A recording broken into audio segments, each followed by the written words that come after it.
ഒരു കുട്ടി സ്കൂളിൽ മരിച്ചു കഴിഞ്ഞാൽ ആ സ്കൂളിലെ കുട്ടി മരിച്ചു എന്നുള്ള ഒരു വിവരം പോലും രക്ഷിതാക്കളെ അറിയിക്കാൻ സ്കൂൾ മാനേജ്മെൻറ്റ് ധൈര്യപ്പെട്ടില്ലെങ്കിൽ എന്തോ ഒരു പ്രശ്നമുണ്ടെന്ന് ഇപ്പം ഞങ്ങൾ സംശയിക്കുന്നു. സഹിക്കാൻ പറ്റുന്നില്ല. ഒരു കുട്ടിയാണ് നഷ്ടപ്പെട്ടത്. ഒരു കുട്ടി കത്തിക്കരിഞ്ഞു പോയി. അതിൻ്റെ അച്ഛനോ അതിൻ്റെ അമ്മയ്ക്കോ ഇനി ഒരിക്കലും ആ കുട്ടിയെ തിരിച്ചു കൊടുക്കാൻ ഒരാൾക്കും സാധിക്കില്ല. അതിന് കാരണക്കാർ സ്കൂളുകാരാണെങ്കിൽ ഇനി എന്ത് വിശ്വാസത്തിൽ ഞങ്ങൾ രക്ഷിതാക്കൾ നിങ്ങളുടെ മുമ്പിലേക്ക്, രക്ഷിതാക്കളുടെ മുമ്പിൽ ഞങ്ങൾ ചോദിക്കുന്നൊരു ചോദ്യം, പ്രസന്റേഷന്റെ മുമ്പിലേക്ക് എങ്ങനെ ഞങ്ങളുടെ കുട്ടികളെ പറഞ്ഞു വിടുമെന്ന് തന്നെയാണ്. ഫസ്റ്റ് ടൈമിൽ ഈ ക്ലാസ്സിൽ ചെന്നപ്പോൾ ഇവനും ഇവൻ്റെ ഫ്രണ്ട്സും അവിടെ നിൽക്കുന്ന സമയത്ത് ഈ ടീച്ചറോട് ആ പ്രിൻസിപ്പൾ ചോദിക്കുന്നതോട് ഇതുപോലെ ഇനി ഉണ്ടോ നിങ്ങളുടെ ടീച്ചർ ക്ലാസ്സിൽ. അവരുടെ നാട്ടിൽ ചിലപ്പോൾ അതൊരു സിമ്പിൾ വേർഡായിരിക്കാം, പക്ഷെ എന്നെ സംബന്ധിച്ചിടത്തോളം, എൻ്റെ മോനെ സംബന്ധിച്ചിടത്തോളം അതൊരു ഭയങ്കര മോശമായ വാക്കാണ്. അപ്പം തന്നെ ഞാൻ അവിടെ ആ സ്കൂളുമായിട്ട് ബന്ധം വിടണം തന്നെ വിചാരിച്ചതാണ്. ഇപ്പോൾ ഈ ന്യൂസ് ഫസ്റ്റ് ഞാൻ ഇട്ട് കൊടുത്തപ്പോൾ തന്നെ ആൾ പറഞ്ഞപ്പോൾ നമ്മുടെ കുട്ടി കയ്യിൽ നിൽക്കുന്നത് നമ്മളപ്പം തന്നെ നമ്മൾ തീരുമാനം എടുത്തുകൊണ്ടല്ലേ എന്നോട് അപ്പം തന്നെ എനിക്ക് വോയിസ് ഇട്ടാണ്. പെരിന്തൽമണ്ണയിൽ 8ാം ക്ലാസ് വിദ്യാർത്ഥി തേജസിന്റെ മരണത്തിൽ തേജസ് പഠിച്ചിരുന്ന പെരിന്തൽമണ്ണ പ്രസന്റേഷൻ സ്കൂളിനെതിരെ കൂടുതൽ ആരോപണങ്ങളുമായി മറ്റു രക്ഷിതാക്കൾ. അധ്യാപകർ കുട്ടികളെ മാനസികമായി പീഡിപ്പിക്കുന്നു എന്നും മാന്യമായി പെരുമാറുന്നില്ല എന്നും രക്ഷിതാക്കൾ. എൻ്റെ മോൻ്റെ കൂടെ പഠിക്കുന്ന ഒരു കുട്ടിയാണ് ഇന്നിപ്പോൾ മരിച്ചതായിട്ട് അറിഞ്ഞിരിക്കുന്നത്. പക്ഷേ ഇത് കുട്ടി മരിച്ചിരിക്കുന്നത് മെയ് 2-നാണ്. നമ്മൾ ഈ വാർത്ത പുറത്തു വന്നതിന് ശേഷം വാർത്താ മാധ്യമങ്ങളിലൂടെയാണ് അറിയുന്നത്. ജസ്റ്റ് സ്കൂളിന് ഞങ്ങൾ രക്ഷിതാക്കളെ അറിയിക്കാനുള്ള ഒരു മര്യാദ ഉണ്ടായിരുന്നു. ഒരാദരാഞ്ജലി പോസ്റ്റ് അവരിട്ടിട്ടില്ല. ആ കുട്ടി എന്തുകൊണ്ട് മരിച്ചു എന്നതിന് ഒന്നുമില്ലെങ്കിലും ഒരു അനുശോചനം അറിയിക്കാൻ മറ്റെല്ലാ കാര്യങ്ങളും, സ്കൂൾ യൂത്ത് ഫെസ്റ്റിവലിൽ ഫസ്റ്റ് ആവുന്നതും മറ്റ് കാര്യങ്ങളും ഒക്കെ സ്കൂളിൻ്റെ എല്ലാ ഗ്രൂപ്പുകളിലൂടെയും ചപ്പ് ചവറായിട്ട് മെസ്സേജ് വരുമ്പോൾ സ്വന്തം സ്കൂളിൽ ഏകദേശം 10-12 LKG മുതൽ 8ാം ക്ലാസ് വരെ ആ സ്കൂളിൽ പഠിച്ച ഒരു കുട്ടി മരിച്ചിട്ട് എന്തുകൊണ്ട് സ്കൂളുകാർ ഒരു വിവരം അറിയിച്ചില്ല ഞങ്ങളെ? ഞങ്ങൾ പാരൻസിനെ അറിയിക്കണം. ഈവൻ ഞാനൊരു സ്ഥലത്ത് വർക്ക് ചെയ്യുന്ന ഒരു അധ്യാപിക കൂടിയാണ്. ഞാനൊരിടത്ത് മരണപ്പെട്ട എൻ്റെ സ്കൂളോ എൻ്റെ കോളേജോ ആ വിവരം പുറത്തേക്ക് അറിയിച്ചിട്ടില്ലെങ്കിൽ ഞാൻ പഠിപ്പിക്കുന്ന കുട്ടികളോ കൂടെ വർക്ക് ചെയ്യുന്ന അധ്യാപകർ, പല മേഖലകളിലിരിക്കുന്നവർ, അവരാരും അറിയില്ല. ഒരു കുട്ടി സ്കൂളിൽ മരിച്ചു കഴിഞ്ഞാൽ ആ സ്കൂളിലെ കുട്ടി മരിച്ചു എന്നുള്ള ഒരു വിവരം പോലും രക്ഷിതാക്കളെ അറിയിക്കാൻ സ്കൂൾ മാനേജ്മെൻറ്റ് ധൈര്യപ്പെട്ടില്ലെങ്കിൽ എന്തോ ഒരു പ്രശ്നമുണ്ടെന്ന് ഇപ്പം ഞങ്ങൾ സംശയിക്കുന്നു. എന്ത് വിശ്വാസത്തിൽ ഞങ്ങളുടെ മക്കളെ ഇനി സ്കൂളിലേക്ക് പറഞ്ഞു വിടും? ചെറിയ കുട്ടികൾ ഉൾപ്പെടെ ആ സ്കൂളിലേക്ക് പോകുന്നുണ്ട്. എൻ്റെ വലിയ മോൻ ആ മരിച്ച കുഞ്ഞിൻ്റെ കൂടെ പഠിക്കുന്നു. ചെറിയ കുട്ടി 2ാം ക്ലാസ്സിൽ പ്രതികരണശേഷി പോലും ആവാത്ത കുഞ്ഞു മക്കളെ വിടുമ്പോൾ ശിക്ഷ കൊണ്ടാണോ മരിച്ചത് അല്ലാതെയാണോ മരിച്ചത് എന്ന് വ്യക്തമായിട്ട് പറയാൻ മാനേജ്മെൻറ്റ് ബാധ്യസ്ഥരായിരുന്നു. പറഞ്ഞില്ലെങ്കിൽ കള്ളത്തരം ചെയ്തവരാണ് മൂടി വയ്ക്കുക എന്ന വിശ്വാസം ഞങ്ങൾ രക്ഷിതാക്കളുടെ ഉള്ളിൽ ഇപ്പോൾ ശക്തമായിട്ട് തന്നെ ഉയരുന്നുണ്ട്. ഞങ്ങളുടെ ഗ്രൂപ്പ് ഇന്നലെ പേരൻസിൻ്റെ ഗ്രൂപ്പുകളിൽ ഒരു മെസ്സേജ് വന്നിരുന്നു, 8-9 തീയതികളിലായിട്ട് ബുക്ക് ഡിസ്ട്രിബ്യൂഷൻ നടക്കുമെന്ന്. പക്ഷേ ഇന്നലെ രാത്രി അൺഅവോയ്ഡബിൾ റീസൺസ് കൊണ്ട് ആ ബുക്ക് ഡിസ്ട്രിബ്യൂഷൻ മാറ്റി വെച്ചിരിക്കുന്നു, പുതിയ ഡേറ്റ് പറയാം എന്ന് പറഞ്ഞു. അതിൻ്റെ താഴെ ഇന്ന് രാവിലെയാണ് ഒരു മെസ്സേജ് വന്നിരിക്കുന്നത്. അത് സ്കൂളിൻ്റെ ഒരു ജസ്റ്റിഫിക്കേഷൻ പോലെ, സ്കൂൾ അധികൃതരുമായിട്ട് കുട്ടിക്ക് യാതൊരു ബന്ധവും ഉണ്ടായിരുന്നില്ലെന്നും ഇങ്ങനൊരു വാർത്ത പ്രചരിക്കുന്നു എന്നതിൻ്റെയും പേരിൽ.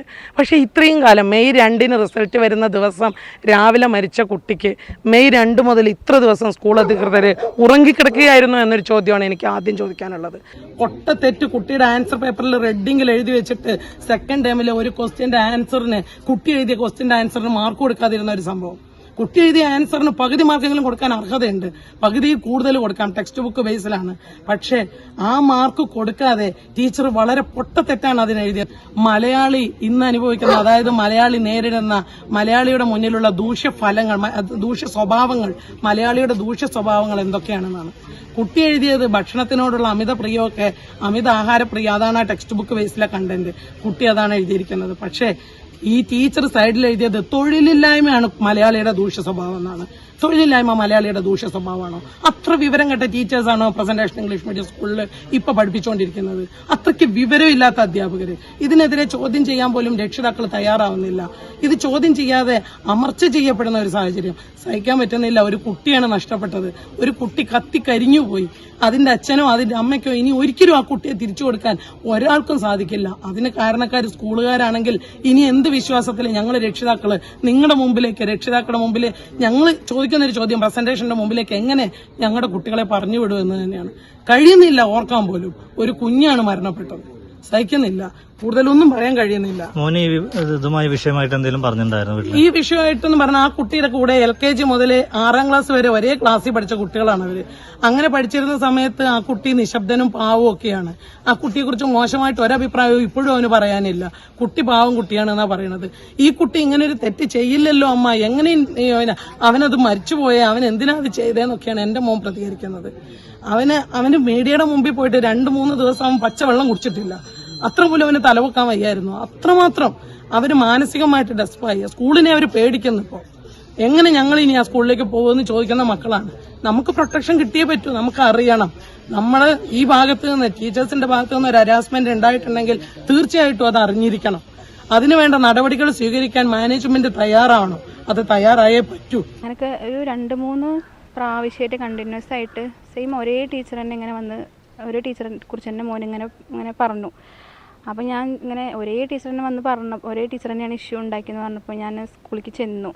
അപ്പോൾ ചെന്നിട്ട് ടീച്ചറോട് സംസാരിച്ചപ്പോൾ ടീച്ചർമാരൊക്കെ ഭയങ്കരമായിട്ട് മോശമായിട്ടാണ് സംസാരിച്ചത്. ഒരു ക്രിമിനൽ അങ്ങനത്തെ വാക്കുകളൊക്കെയാണ് ഇതാക്കുക. അതായത് കുട്ടികൾ ഈ ക്രിമിനലാവാനാണ് വരുന്നത്, പഠിക്കാനെന്നല്ല. അപ്പോൾ അങ്ങനെയൊക്കെ പറയുമ്പോൾ വെച്ചാൽ കുട്ടികളുടെ മനസ്സിൽ തന്നെ പിന്നെ ആ വാക്കുകൾ കുത്തിക്കയറ്റുമ്പോൾ അവർക്കത് ഭയങ്കരമായിട്ട് ഉള്ളിലേക്ക് തട്ടും. അപ്പോൾ ഞാനിപ്പോൾ അങ്ങനത്തെ ഒരു പ്രശ്നം വന്ന സമയത്ത് ആ സമയത്ത് തന്നെ TC വാങ്ങിയിട്ട് പോരുകയാണ് ചെയ്തത്. അപ്പം കഴിഞ്ഞ വർഷം ആണ് ഞാൻ അവൻ്റെ TC വാങ്ങി പോയത്. അപ്പോൾ അതേപോലെ ക്ലാസ്സിലൊരു ചെറിയ ഇഷ്യൂ, കുട്ടികൾ തമ്മിലുള്ള വളരെ നമുക്കൊന്നും അതൊരു വിഷയം പോലും ഇല്ലാത്ത കാര്യത്തിന് അത്രയും പെരുപ്പിച്ച് അവിടെ പ്രിൻസിപ്പളുടെ റൂമിലെത്തിച്ച് അവർ വലിയൊരു സ്റ്റേറ്റ്മെൻറ്റൊക്കെ എഴുതിയിട്ട് നമ്മളെ കുട്ടികളെ ഇപ്പം നമുക്ക് തന്നെ ടെൻഷനാകും. കാരണം ഈ കുട്ടികൾ അത്രയും ക്രിമിനൽ വാസനയുള്ള കുട്ടികളാണ് അവർ. നമ്മളെ സ്കൂളിൽ അങ്ങനെയൊക്കെ പറഞ്ഞപ്പം നമ്മുടെ കുട്ടികളല്ലേ, നമ്മളെ കുട്ടികളെ നമുക്കറിയാലോ. അപ്പോൾ അവരുടെ കൂടെ നിൽക്കലല്ലേ നമുക്ക്. അപ്പോൾ ഞാൻ അപ്പം തന്നെ എനിക്ക് TC വേണമെന്ന് പറഞ്ഞിട്ട് ഞാനത് അവർക്ക് പക്ഷേ എക്സാമിൻ്റെ ഒരു സമയമായിരുന്നു. അപ്പോൾ ആ വർഷം വെച്ചാൽ എക്സാം എഴുതിക്കോട്ടെ എന്നുള്ളതൊക്കെ ഞാനത് നിന്നിട്ട് ആ കഴിവിനോടുകൂടി തന്നെ അവിടുത്തെ കുട്ടീനെ ഞങ്ങൾ കൊണ്ടുവരാൻ ചെയ്തു. അപ്പോൾ കുട്ടികൾ വന്ന് പറയുമ്പോൾ തന്നെ നമ്മൾ മനസ്സിലാക്കിയിട്ട് കൂടെ നിൽക്കുകയാണെങ്കിൽ ആർക്കും ഇപ്പം അങ്ങനെ ഒരു പ്രശ്നം വരില്ല. അപ്പം അവൻ്റെ ഫ്രണ്ട്സിന് എനിക്ക് ഇവൻ്റെ കാര്യത്തിൽ ഇപ്പം 100% ഇപ്പം നമുക്കിപ്പോൾ ഈ പറഞ്ഞ കാര്യങ്ങൾ തന്നെ ആ അമ്മ പറയുന്ന വാക്കുകൾ ശരിക്കും കഴിഞ്ഞ വർഷം അനുഭവിച്ചതാണ്. അത്രയും അനുഭവിച്ചത് തന്നെയാണ്. അപ്പോൾ നമുക്കത് പറയാൻ ശരിക്കും വാക്കുകൾ ഇല്ല. അപ്പോൾ നമുക്കത് ശരിക്കും അനുഭവത്തിൽ വരുമ്പോൾ ഞങ്ങൾക്ക് ശരിക്കും അനുഭവത്തിൽ വന്നത് തന്നെയാണ്. ഇപ്പോൾ ഈ ന്യൂസ് ഫസ്റ്റ് ഞാൻ ഇട്ട് കൊടുത്തപ്പോൾ തന്നെ ആൾ പറഞ്ഞപ്പോൾ നമ്മുടെ കുട്ടി കയ്യിൽ നിൽക്കുന്നത് നമ്മളപ്പം തന്നെ നമ്മൾ തീരുമാനം എടുത്തുകൊണ്ടല്ലേ എന്നോട് അപ്പം തന്നെ എനിക്ക് വോയിസ് ഇട്ടാണ്. ഇപ്പോൾ ഞാൻ സത്യം പറഞ്ഞു കഴിഞ്ഞാൽ 3 പേരും ഇപ്പോൾ ഞാൻ ഇന്നത്തോടെ അവിടുന്ന് റിമൂവ് ചെയ്തിട്ട് ഇപ്പോൾ ഞാൻ പാതാക്കരയിലാണ് ഇപ്പോൾ മാറ്റിയിരിക്കുന്നത്. അപ്പോൾ പറയാൻ കാരണം എന്താണ് സ്കൂളിപ്പോൾ ആദ്യ ഒരു കാലഘട്ടത്തിലൊക്കെ സ്കൂൾ ഒരു 4 years ബാക്കൊക്കെ നല്ലൊരു ഇതായിരുന്നു. ഇപ്പോൾ ഈ സ്കൂൾ പറഞ്ഞു കഴിഞ്ഞാൽ ശരിക്കും ഒരു ബിസിനസ് പരമായിട്ടൊരു കാഴ്ചപ്പാടാണ് സ്കൂളിനുള്ളത്. പിന്നെ പല പേരൻസും എന്നോട് ഇപ്പോൾ ഇന്നലെയും കൂടി അടക്കം ഇന്നലെ ഇപ്പോൾ എൻ്റെ വൈഫ് ഒരു ഗ്രൂപ്പ് ഉണ്ടായിരുന്നു. ഗ്രൂപ്പിൽ ഇത് ഇട്ടപ്പോൾ അത് ടീച്ചേഴ്സ് അഡ്മിൻ ഓൺലി ആക്കി മാറ്റുകയും ചെയ്തു.